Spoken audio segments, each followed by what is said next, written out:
Picture this. It's 4:45 a.m. on September 1st, 1939. A massive German battleship sits in Danzig harbor, its guns trained on a small Polish fort. Inside the ship, sailors wait for the order that will change everything. At exactly 4:47 a.m., the first shells scream through the morning air, and with those explosions, the old world dies forever. But here's what makes this moment truly terrifying. This wasn't just another invasion. This was the debut of a completely new way of waging war. A lightning-fast, mechanized nightmare that would make the trench warfare of World War I look like a gentleman's duel. In just 18 days, Poland, a nation of 35 million people with a proud military tradition, would cease to exist. This is the story of Blitzkrieg, Lightning War. The military revolution that rewrote the rules of combat and proved that in the modern age, speed kills more efficiently than strength. If you've been following the story arc, you've seen how one assassination sparked a world war and how a failed artist became a dictator. Now, you're about to witness the moment when Hitler's twisted dreams became Europe's living nightmare. Because when those first shells hit that Polish fort, they weren't just destroying buildings. They were shattering the illusion that the world had learned anything from the last war. The new art of war. Let me take you inside the German war machine that had been secretly building since Hitler took power in 1933. While the world watched and worried, German engineers, generals, and strategists had been quietly revolutionizing warfare itself. They thought they were simply modernizing their military. In reality, they were creating a monster. The genius of Blitzkrieg wasn't just about having better tanks or faster planes. It was about coordination. The perfect symphony of air power, armored vehicles, and infantry moving together like a single deadly organism. I've studied the German training manuals from this period, and what's chilling is how methodically they planned to make war efficient. Traditional military thinking said you built up slowly, established supply lines, then pushed forward gradually. The Germans threw that playbook out the window. Why spend months preparing when you could achieve total victory in weeks? Poland's fatal assumptions. The Polish leadership thought they understood what was coming. They'd prepared for another World War I, long, grinding battles where cavalry charges still mattered, where brave soldiers with rifles could hold defensive lines. They had one of Europe's largest armies, 1.3 million men ready to fight. But they were preparing for yesterday's war. Their cavalry units, with their proud traditions and noble horses, were about to face German panzers. Their infantry, trained for trench warfare, were about to experience combat from the sky.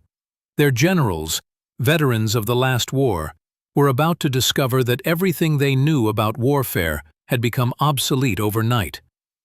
The world watched and waited, still believing that modern conflicts would unfold like the last one, slowly, predictably, with time for diplomacy and negotiation. Instead, they were about to witness war at the speed of light. September 1st. The machine unleashes.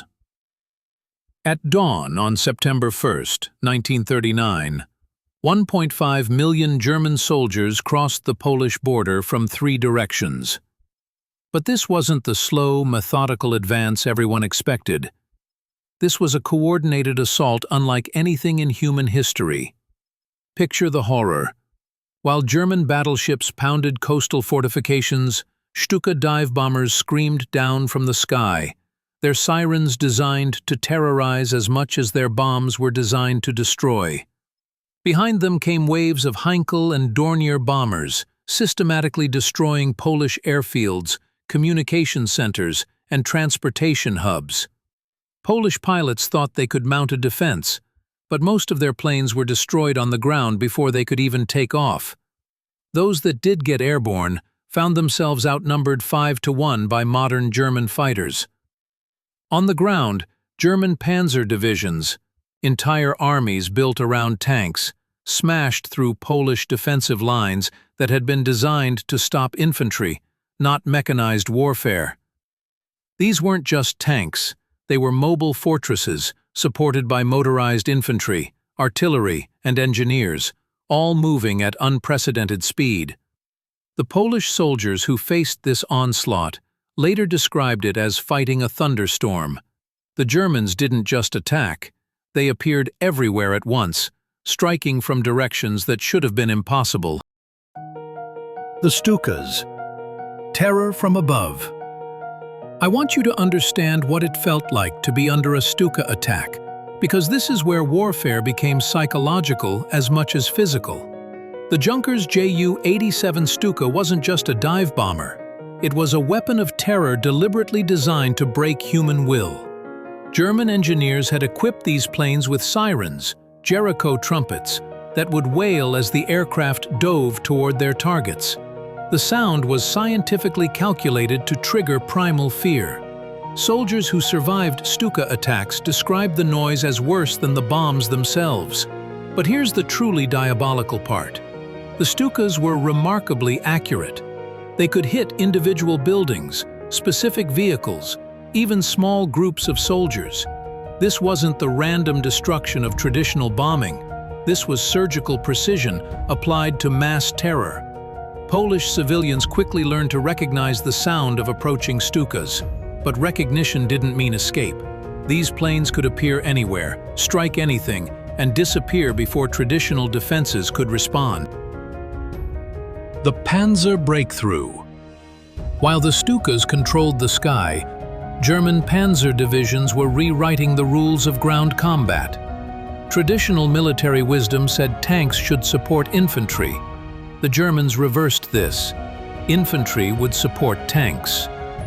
Heinz Guderian, the architect of German armored warfare, had studied the mistakes of World War I and reached a revolutionary conclusion. Speed and concentration could achieve what years of grinding warfare could not. Instead of spreading tanks along the entire front, he massed them into concentrated spearheads that could punch through enemy lines and keep going. The Polish army had never faced anything like this. German panzers didn't just break through their lines, they drove deep into Polish territory, capturing key cities, cutting communication lines, and surrounding entire Polish armies before they could retreat or regroup. By September 3rd, just 2 days into the invasion, German forces had advanced over 50 miles into Poland. By September 8th, German tanks were approaching Warsaw, Poland's capital. The world was witnessing warfare at a speed that seemed impossible. The Soviet betrayal. Just when it seemed things couldn't get worse for Poland, they did. On September 17th, the Soviet Union invaded Poland from the east. This wasn't just opportunism. It was the result of a secret agreement between Hitler and Stalin, two dictators who publicly hated each other but privately agreed to divide Poland between them. Polish forces that had been retreating eastward, hoping to regroup and continue fighting, suddenly found themselves caught between two massive armies. German panzers from the west, Soviet tanks from the east, and no escape route in between. The Polish government fled to Romania. The Polish military command structure collapsed. Individual units continued fighting with incredible bravery, but they were fighting a war that had already been lost. Warsaw's heroic stand. But here's what makes the story arc so compelling. Even in humanity's darkest moments, individual courage shines through. Warsaw, surrounded and cut off, refused to surrender. For 3 weeks, the citizens of Warsaw held out against the German siege. Civilians dug trenches, built barricades, and fought alongside soldiers. German artillery pounded the city day and night. Stukas dive-bombed residential neighborhoods. But Warsaw fought on. I think about the ordinary people who became heroes during those weeks. Teachers who became snipers, housewives who ran ammunition to the front lines, children who served as messengers, darting through streets under fire. The siege of Warsaw proved that Blitzkrieg, for all its technological superiority, still couldn't break human will instantly. It took overwhelming force, constant bombardment, and the threat of starvation to finally force the city's surrender on September 28th. The 18-Day War. By October 6, 1939, the last Polish forces had surrendered. Poland, a nation that had existed for centuries, had been conquered in just 18 days. The world struggled to comprehend what had just happened. Traditional military experts had predicted the campaign would last months, possibly years. Instead, they'd witnessed the complete destruction of a modern European army in less than 3 weeks. The numbers tell the story. 66,000 Polish soldiers killed, 200,000 wounded, 420,000 captured. German losses: 16,000 killed, 32,000 wounded. It wasn't just a victory, it was a demonstration of what modern warfare could achieve. The global reaction. Britain and France had declared war on Germany on September 3rd, honoring their guarantee to defend Poland. But their declarations were just words. Neither country took meaningful military action to help Poland. The world watched as Poland died and did nothing to save it. This inaction would prove to be one of history's most costly mistakes. Hitler learned that he could wage aggressive war without facing immediate consequences. The Western democracies had shown they would condemn, but not act. If you're following the story arc, you know this pattern. Individual decisions that seem reasonable at the time create catastrophic long-term consequences. The failure to act decisively in September 1939 guaranteed that millions more would die in the years ahead. The birth of total war. What made the Polish campaign truly revolutionary wasn't just the speed of victory, but the nature of the warfare itself. This wasn't just about defeating the Polish army, it was about destroying Poland as a concept. German forces deliberately targeted civilians, bombed refugee columns, and machine-gunned fleeing families. This wasn't accidental collateral damage. It was a deliberate strategy to break the enemy's will to resist by terrorizing the entire population. The world had just witnessed the birth of total war, warfare that recognizes no distinction between soldiers and civilians, between military and civilian targets. Everything and everyone becomes a legitimate target. The lessons ignored. As we continue following the story arc through these dark years, remember this: the Polish campaign was a preview, not the main event. Every tactic, every strategy, every horror that the Germans perfected in Poland would be applied on a much larger scale in the campaigns to come.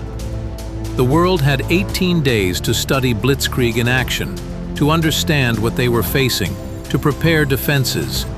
Instead, most military leaders dismissed the Polish campaign as a fluke, convinced that their armies would perform better. They were wrong. France would fall in 40 days, Norway in 62 days, Belgium in 18 days, the Netherlands in 5 days. The speed that shocked the world in Poland was just the beginning. Next week on the story arc, we'll witness what happened when Hitler turned his war machine west toward France and Britain. You'll see how the same tactics that destroyed Poland in 18 days brought the mighty French army to its knees in just 6 weeks. Because here's what makes history so terrifying and so fascinating. Once you change the rules of the game, there's no going back. And in September 1939, Hitler didn't just invade Poland, he rewrote the rules of human conflict forever. The story arc continues, and the lightning war is about to strike again.